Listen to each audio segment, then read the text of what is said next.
collaborator for this evening.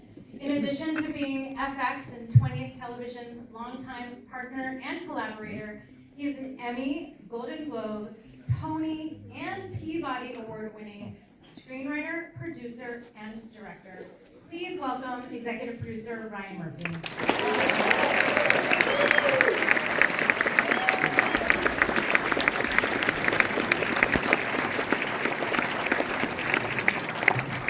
Hello. I raise a toast to everybody who dressed in black and white. Thank you. So I'm moderating tonight's panel.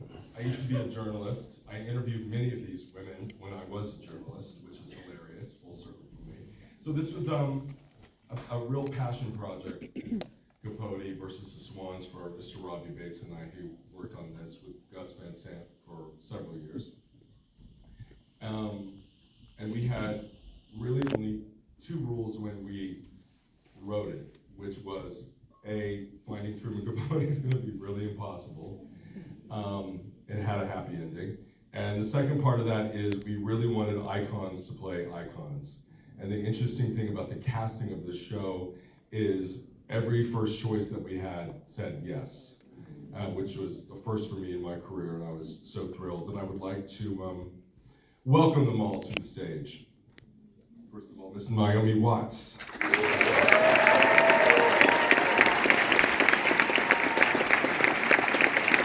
Mr. Tom Hollander.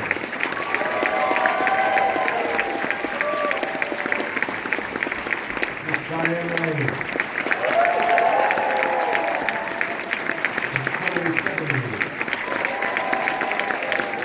And Demi Moore.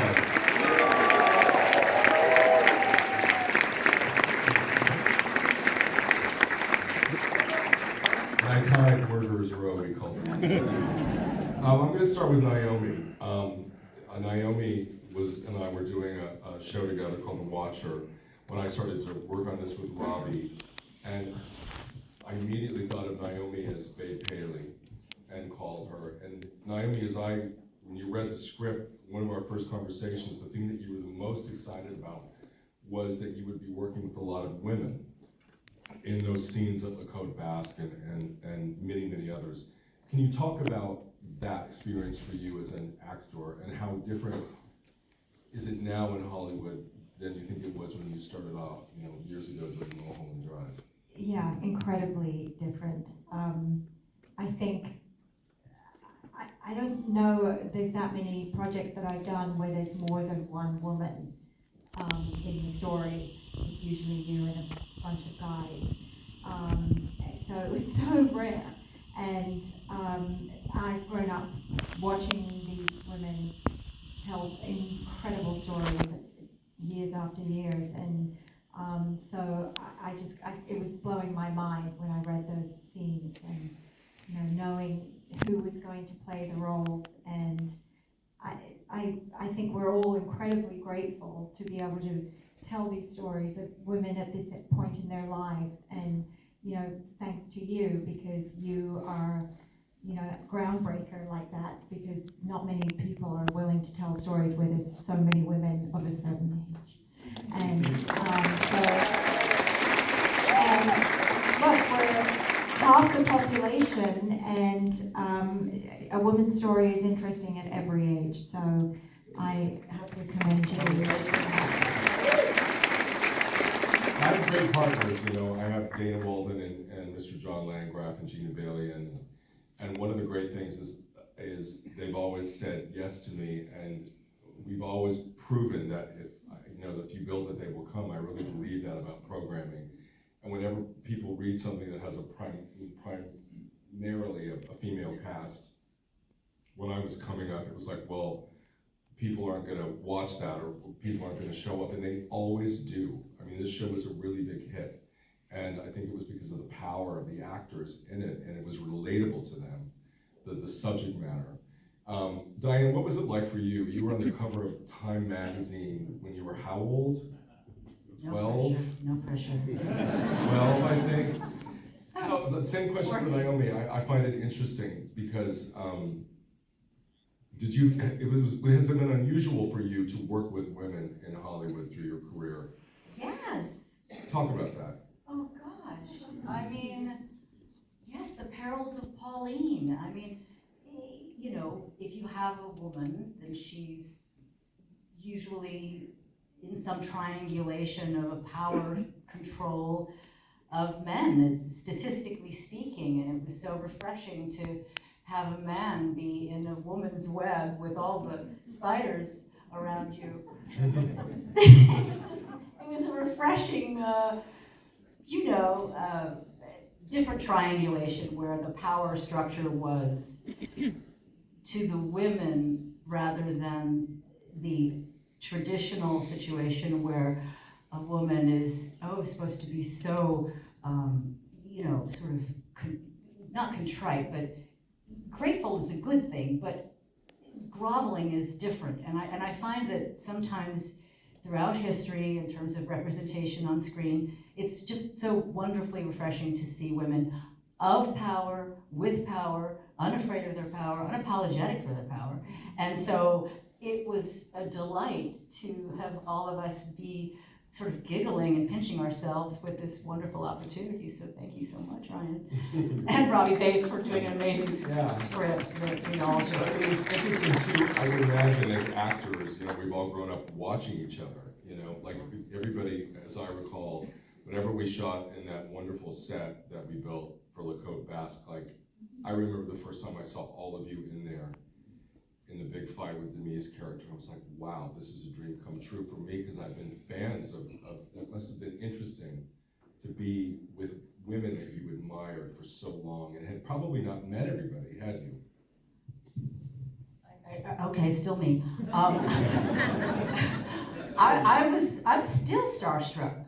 I'm still here starstruck, and I'm a fan of everybody in the show. So it's, I remember working with Jessica Lange, who is here in spirit, with us very much, and I would forget to speak because it was my turn to speak, and she was playing Blanche Dubois and I was sister, but I didn't want to screw up her takes because of my distraction of being in awe of her performance, and I felt that way with every one of you here, and Callista, who's not, and many others who aren't here with us today, but Molly, yeah. But, Molly, everybody. So, it's actually an interesting experience to have the wind in your sail be, the awe of the moment. You have to focus even harder to be in character because these people, I'm used to watching them on my screen. So for Tom is, you know, a fantastic actor, and we all know him and love him.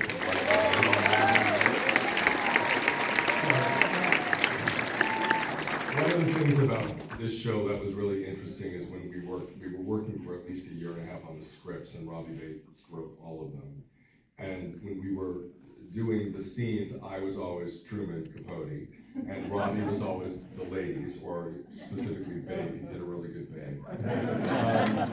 But one of our rules was, you know, we had many people want to play Truman, but we all felt, well, if you want to play Truman, we need to see you do it. We need to see how you're doing it. You need to come prepared, and we spent, I think, 6 months looking all over the world, you know, in America and Europe, to just sort of, it was like a Scarlett O'Hara search, and one day we saw that Mr. Tom Hollander had thrown his hat into the ring, and I was like, oh, that's fantastic. And then we got onto a Zoom, and Tom did it, and it's interesting to watch the metamorphosis of what started and then what you've seen tonight or what you've seen in the show. And I thought that was really brave of you, Tom, that you wanted this part badly enough that you kind of auditioned for it. Well, we must thank Alexa Fogel here, the casting director. Yes. A remarkably powerful presence, and she held my hand through that, and she kind of went, because I've been on tape for maybe 75 things, and I never ever get it when I go on tape. So it won't, and she'd go, just do it. And sit here and do it with you, and you do it. Shut up with the neurosis. Just, so that's what happened. So by the time we had that Zoom, I think and also what you saw in the Zoom was, I think, only just a little vestige of something, wasn't it? It was by no means But what I loved about what you did is, so many people come and do like the Rich Little version of it, which is like mimicry, and you never mimicked him, but what you got was the little bit of the voice at the beginning, but you got his spirit, and more than that, I thought you got his pain. And and once you did it, it was with Gus and Robbie and I, we were like, okay, well, Tom's the guy. And then we sent you to Truman Boot Camp. So you talk about Truman Boot Camp. Well, Truman Boot Camp was wonderful. It was because it was a collaboration with this thing. I mean, creating someone who's so far from you. So Jerome Butler, who's the most brilliant voice coach, helped me with the voice. My friend Polly Bennett, who's a brilliant choreographer, helped me find a physical language, and we played around in church halls in cold, rainy London for a few weeks before I came out, with Polly and me messing around with chairs and trying to walk across the room, trying to sit down, trying to get up, trying to say a line, punctuate it with the way that Truman used to move his head, and watching him. And sometimes Jerome would be on the computer, and we would on Zoom. We'd Zoom with Jerome, and he would be trying to show him what we were doing in some mouldy church hall up the Holloway Road in North London. It's funny to think of that. Do you still do it at home now? No, I don't. I don't, because I feel very. The memory of doing it is so wonderful. I don't think I could do it again just like that. And I needed everyone around me. The thing was I would like to say again, it was playing him is indivisible from the people that I played him with, which is these people, and the people that were helping me every day become him. Sean, who put my hair on, Jackie, who put my makeup on, who painted my eyebrows. The most transformative thing was the changing of eyebrow color when you become someone else. I mean, it's amazing how important eyebrows are. I never realized. But they're not what they do to a face. Like, if you take eyebrows away, you don't recognize someone. Anyway, if you change the color of them, it's a big deal. So, but all of these people, and this, and Gus and Robbie every day, with all of you pouring yourselves into it. You and Robbie pouring yourselves into Truman. Mm-hmm. So it was a shared thing, wasn't it, really? And you're caring so much about who played it, because you lived with it for many years. I think I want to tell a tiny little story, which is just that because it's good. I had auditioned for it many years before, and I had not got it. And actually I tried. Anyway, I didn't get it. And for Infamous, there was Capote with Philip Seymour Hoffman, and there was Infamous. I auditioned for Infamous, and I didn't get it. And then it came back again. The part came back again, which you don't think that's going to happen. If there are any young actors out there, these things can happen. And it was right. Somehow, this version of it, the story that Robbie and Ryan wanted to tell, this Truman, I needed all the age I needed those years that had gone past. Anyway, I got it. How wonderful! And then it was only at the premiere in New York in January that I discovered that someone else had been in the frame for being an Infamous, and it hadn't worked out. And that person was Ryan Murphy. Yes, I was offered Truman Capote. So Ryan, hilarious to me. I got just a weird cold call, and I was like, oh God, oh no. And I acted in high school and college, and I was offered the part, and I said offer only. They wanted me to audition, and I was so nervous, but it's interesting enough that I loved him, and I loved him since I was a kid. When I was a little boy, I would watch Truman with my grandmother, and I was a gay kid in Indiana, and there was something other about him that I instantly recognized as my energy, which I guess this casting director did as well. But I was too chicken to do it, but I love that we're both in the Truman universe, and I think I relate to him so deeply. Also, not just because of the physical stuff and the other stuff, but I really related to this story as somebody who came to Hollywood, and the people that loved me and supported me from the beginning were women. They were the ones who mentored me and helped push me through the system, and I was very interested in writing about a person who had these deep relationships with women as I did. So that was always part of my Truman connection, but you're a much better Truman than I. But I remember at the beginning saying, do it like this, talk like this, and you were like, oh God. But we got through it. You were very sweet to me about did my your obsession. voice, yeah. I did my voice, my 3 drinks in voice, my 3 drinks in. But your life is a Truman, more of a Truman-y life. I did that. I performed it in your show, but I gave the 3 dimensions to the 2 dimensions. But anyway, it's an interesting.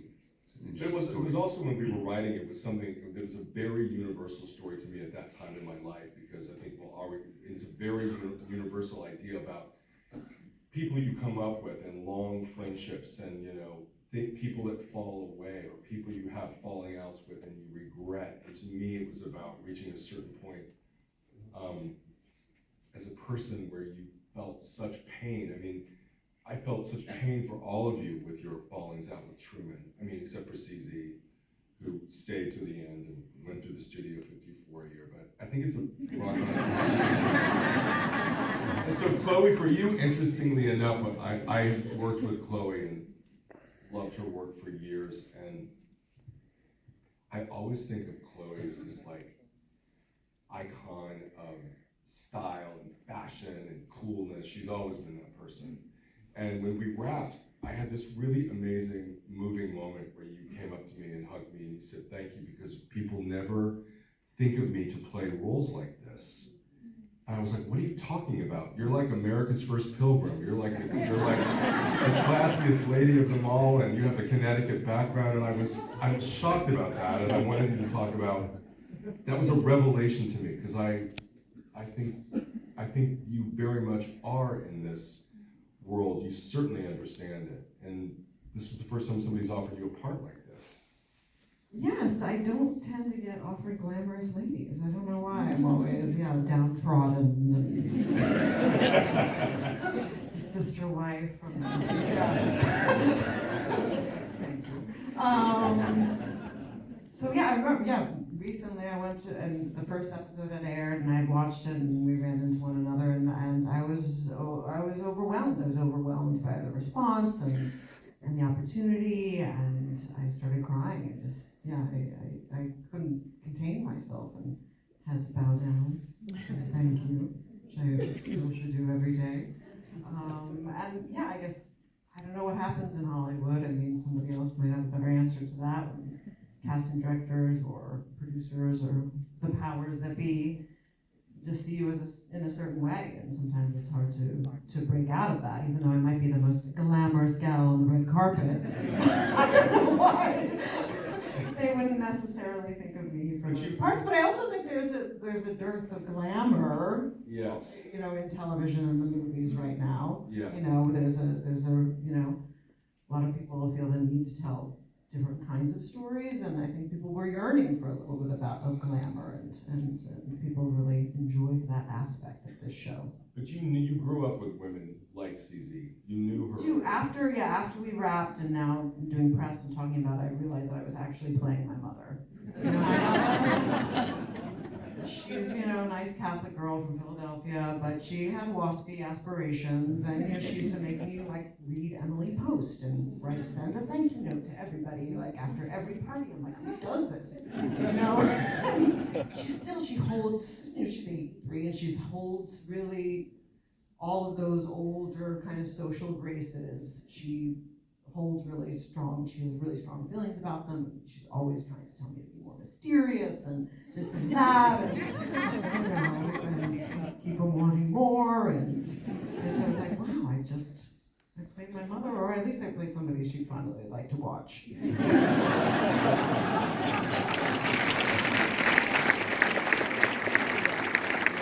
So we have here Miss Demi Moore, fresh off her con trial.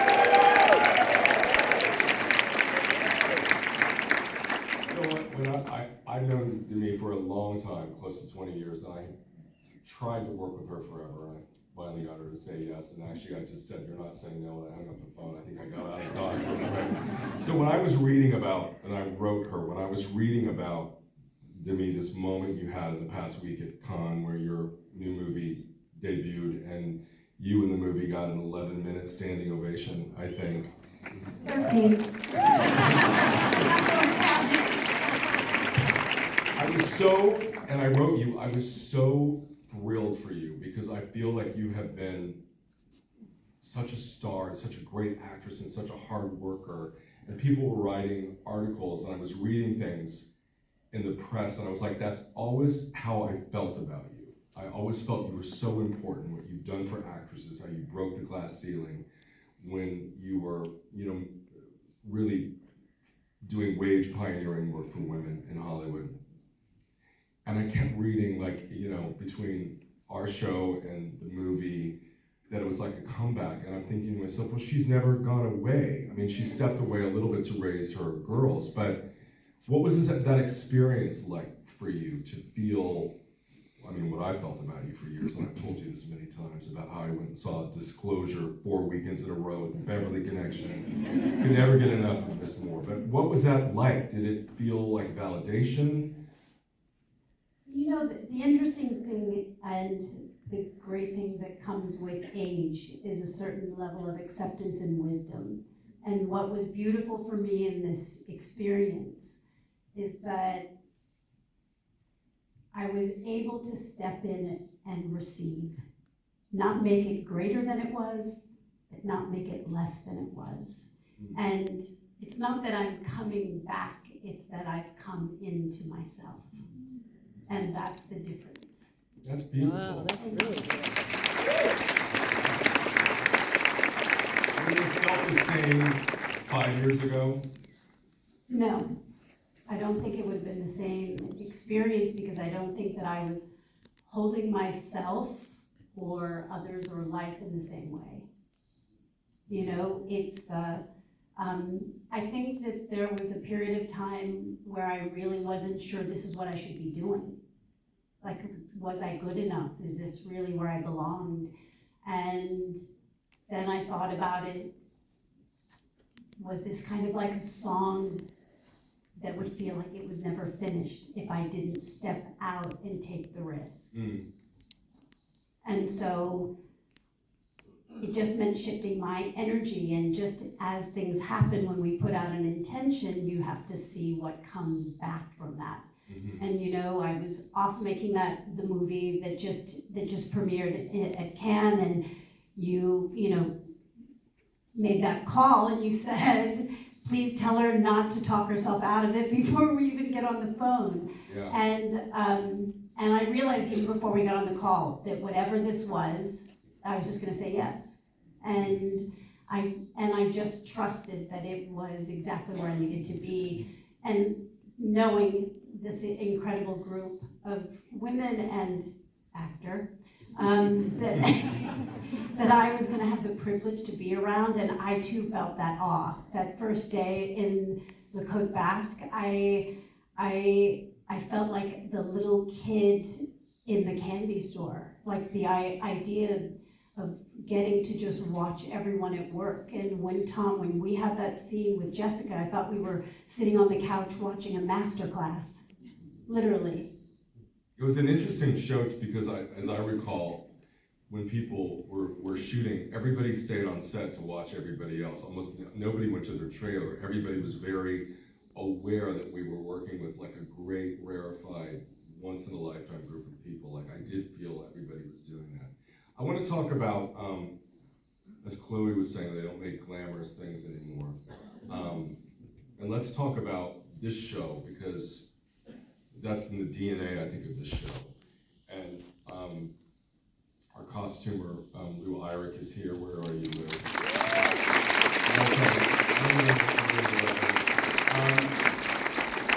So for you actors, I know, Tom, we've spoken about this, but what was it like when you would literally, we spent months and months and months on these sets recreating the specificity of them. One of my favorite stories about the sets was Babe Paley's drawing room rather, where the ceiling matched the walls and the couch. It was like, you know, I think Mark Hampton had done it at the time. It was like, and you're all smoking, all this, the fake cigs.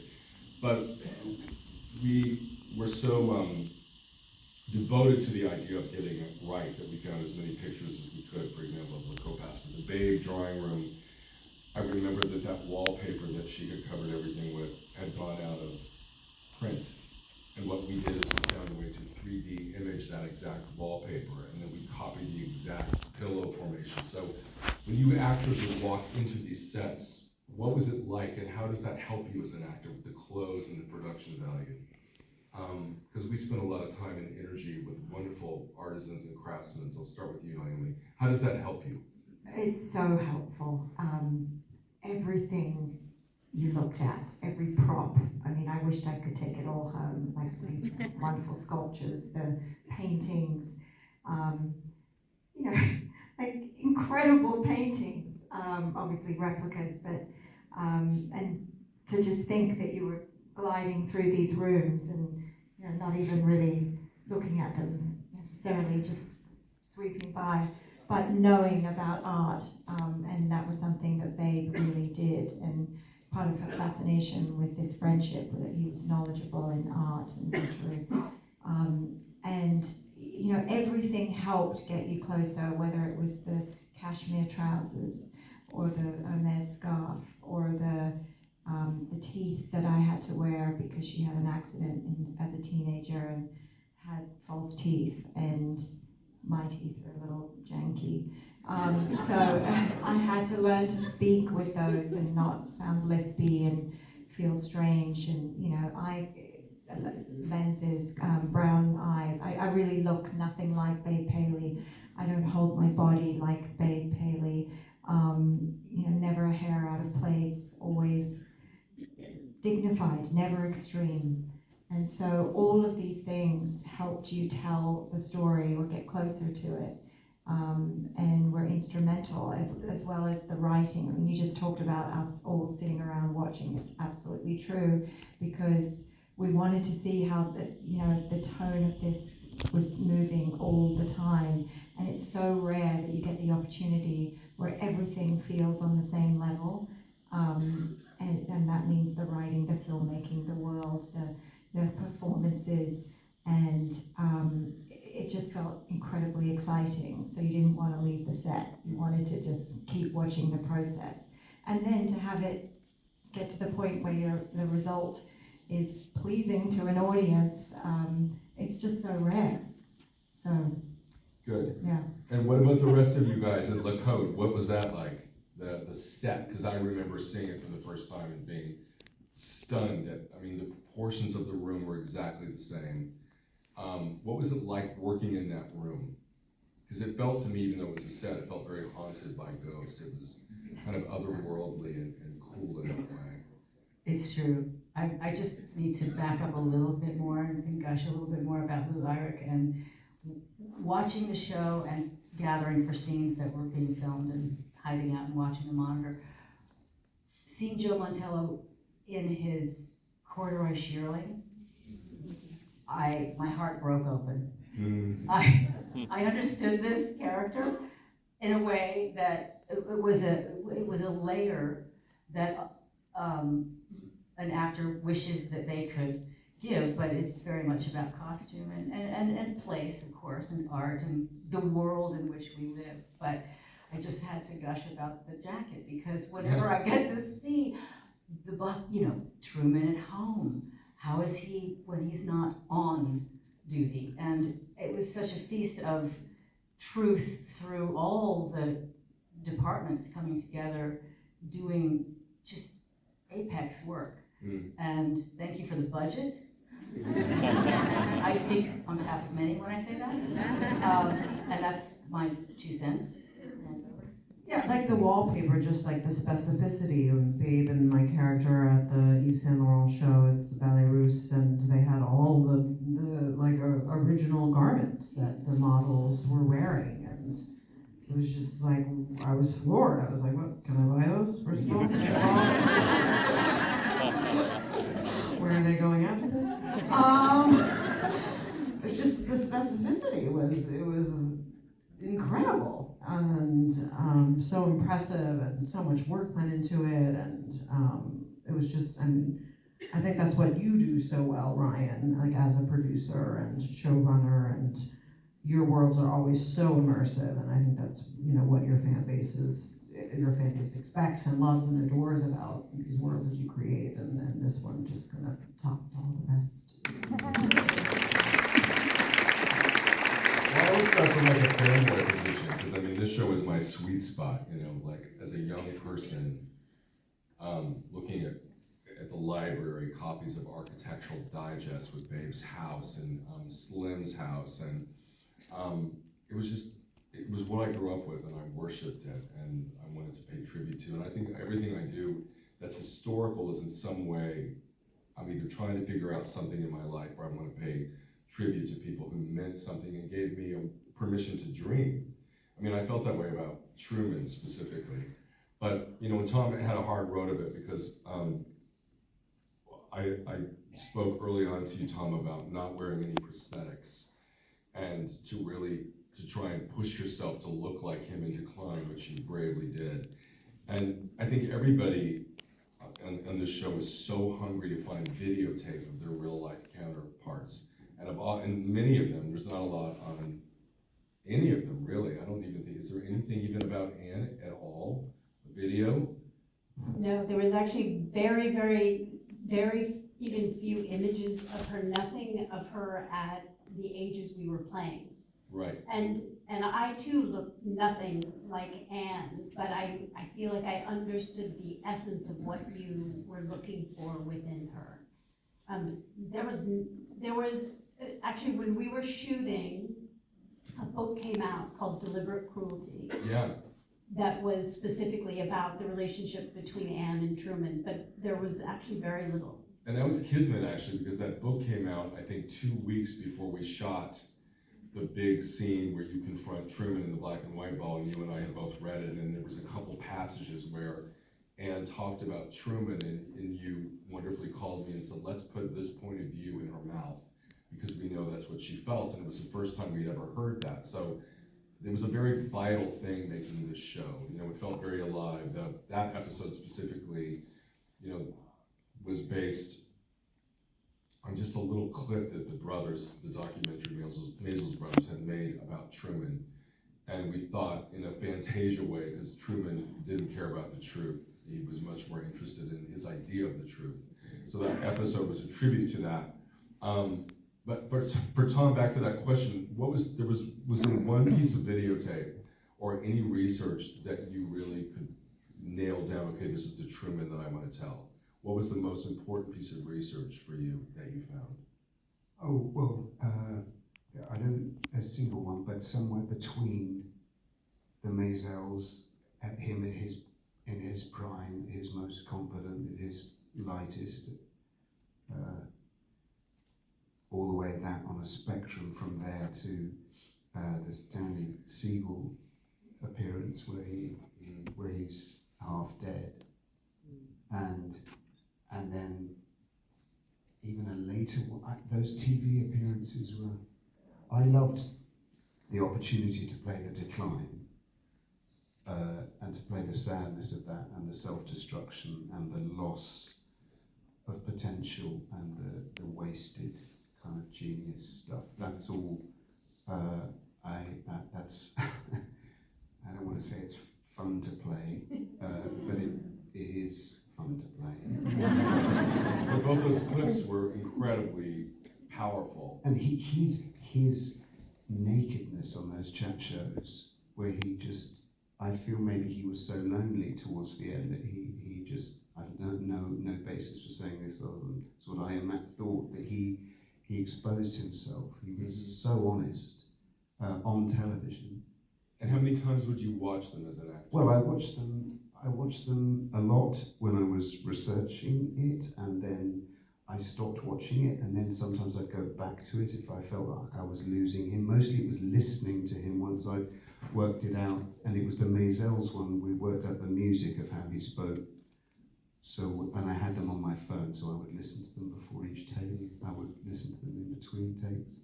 I listened to them each morning, so I could know that he was never far away. He was in my pocket. He was on my phone.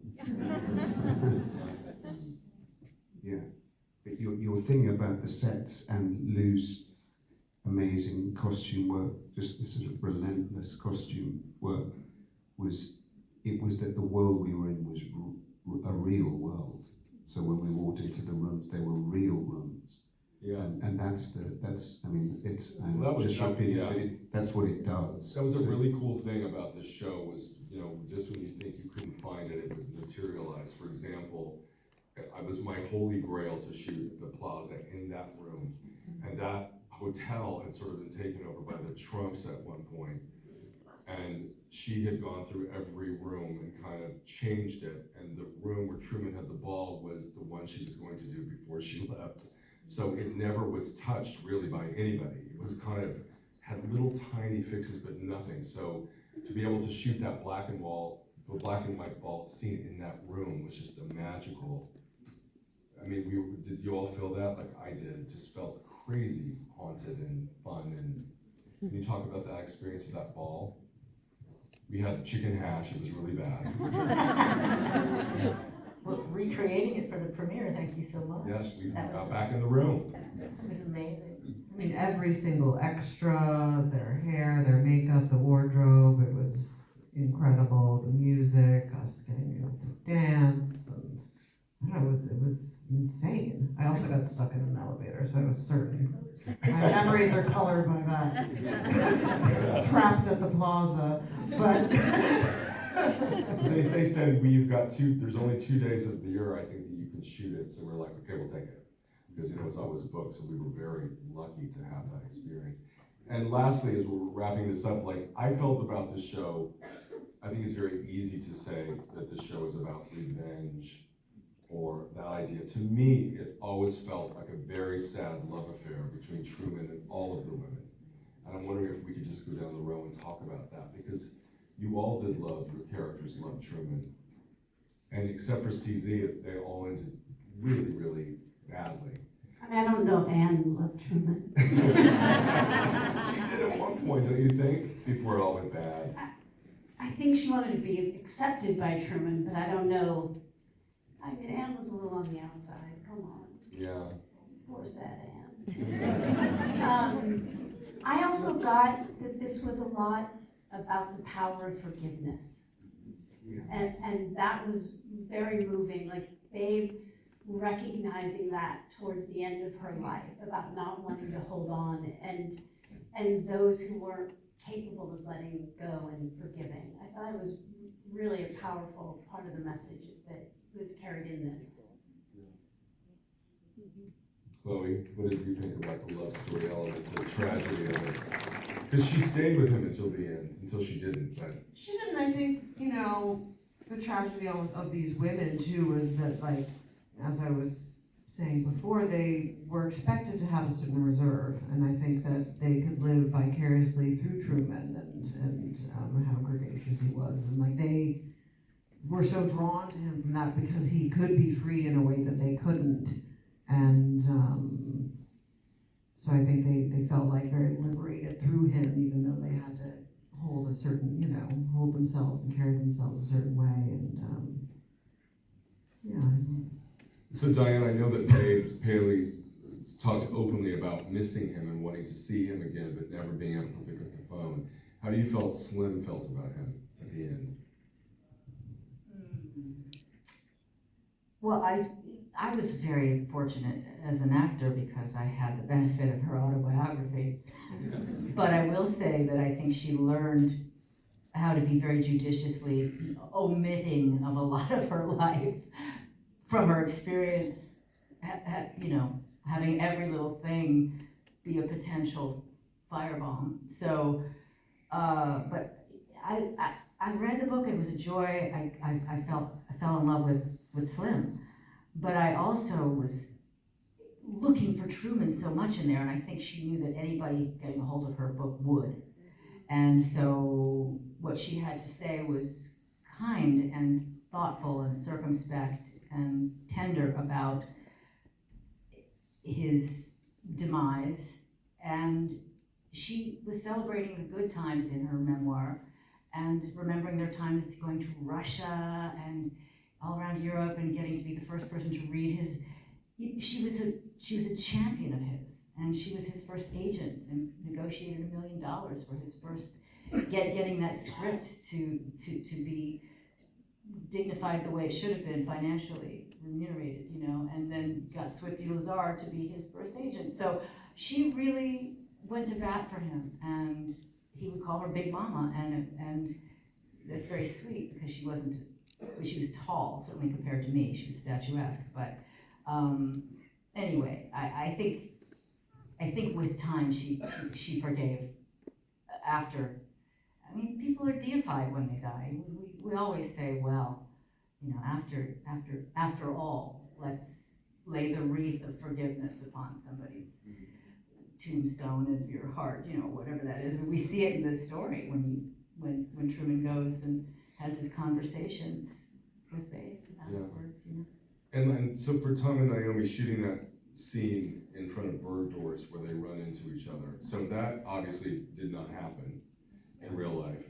It was based on a story that Babe Paley had told someone that she wished had happened, but she wished she had just been walking down the street in a familiar place in front of bird doors, and maybe one day she would see Truman and all would be well, and of course it never happened. But when we read that, we were like, okay, let's give them kind of, not a happy ending, but some sense of closure. But to me, it did not work out the way that I wanted it to, because I felt it made the rest of the show even more of a tragedy and more bittersweet, Can you talk about filming that scene that day? Well, I remember reading it first when we got the script, and I think we texted each other or called each other because we both wept when we read it. And then filming it, inevitably, you don't, it's hard sometimes to get the emotion that you want people to feel, to get it at the moment you're filming it.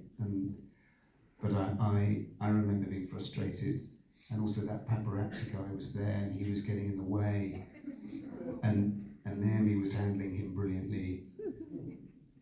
And I remember wanting so much to do justice to the writing of it, and thinking that we weren't. And then we did the shot, Naomi did the shot where she walked away, and then you looked back. And I remember thinking, when you look back, it's there, it is. You got it, and got it. You did it for both of us in that moment. There was and also just filming outside Bergdorf's. I couldn't believe we were actually there, filming that scene there with on that corner of New York. Yeah. Astonishing. With people lining up to watch, it's very hard to concentrate, and like you were saying, to give what is required of the scene. Having read it the first time, going, oh my God, this is a gift, it's such a beautiful piece of storytelling. And yeah, the audience is going to be wanting this. And that day, I also, and this is going to sound weird, I had a moment, and I don't think I've had this before. It sounds esoteric, but I literally felt like being in Bergdorf's, I was walking through in our breaks and looking around, and I felt like, oh God, she's here. I feel her essence in a major way, and I think, we play tricks on ourselves as actors, like, how do I get there? What do I need to do to access the truth? And, you go into your own weird thoughts, and there's something that took place that day where I was like, this is her place. She's here. I feel her. And you know, conjuring those feelings and doing that scene really just spoke to the whole language of the piece entirely, which is we're coming to the end of our life. When you come to the end of your lives, what those questions that show up, you know, what has my life amounted to? What have I done? What have I not done? What should I do? And forgiveness was something that was on her mind. She had a hole in her life after he'd been banished, and she wanted to repair, but there was just so much drama around it, and she was of grace and dignity, and to open it up again could be even more destructive. And so she sort of hid her pain and lived with it and carried it. But her life, I don't think, was the same without that love, that connection. And it wasn't until they had those separate moments on her deathbed where it was, the longing was clear. I loved him. I never loved anyone else like him. Nobody saw me in the same way. And it happened where he appears on her deathbed and she appears on his. And I think it really speaks to regrets and how terrible it is to live with those. Yeah, and that's, I think, what we were all trying to make a show about, as Denise said, like, trying to let go of those things with grace. And for some people, it's such a tragedy because you can't. I mean, I think that's why the show resonated. And lastly, you know, we dedicated this show to Mr. Treat Williams, who we lost so much. Well-loved. And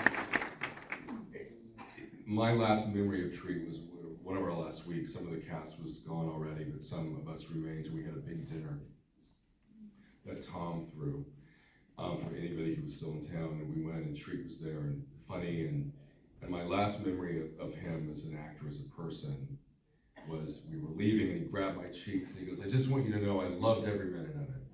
Aww. And I wanted to just share that story with you because Treat was so important to me as a young person growing up and watching his work, and he was so vital and interesting. I know we were all touched by him, but does anybody else have any memories specifically when we were shooting this of Treat?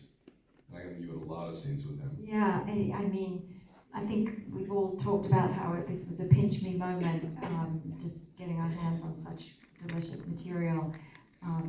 And you know, at this point in my career, it's been a while. It's been a lot of ups and downs.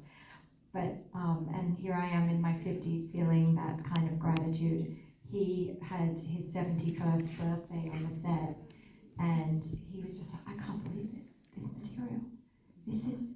Can you believe it? These scenes, look at these words. He was in constant gratitude of this moment in his career, at this point in his life. While traveling back to Vermont to see his beautiful wife and his dogs and fly his plane, and he was really at a sentimental point in his life. And to speak to the themes of the show, I think he was, I don't know, there was an awareness of like, you know, I've had all of these experiences, and that gratitude was just so full and robust in him constantly. And despite the tone of the scene, we were shouting each other, calling each other horrific names and throwing shit and, you know, so violent. And then we'd come to each other and go, oh God, that was hard. But, you know, and then the loving moments when, you know, she's close to her death, and he was sobbing. He was just, tears were falling from his eyes all the time. And I think it's because he was at that point in his life where he was measuring things up of, you know, the good things and the bad things that have happened, and it's all amounted to this moment of, I don't know, I'm probably rambling now, but it was, so when you called me and gave me that news, I mean, you said, are you home alone, and are you sitting down? It was shocking. Well, I guess the theme of the show, the night, and the panel is call someone you love and talk to them and say, we're going to be okay. That's what we're trying to do. That's the lesson I learned in this year. So thank you everybody for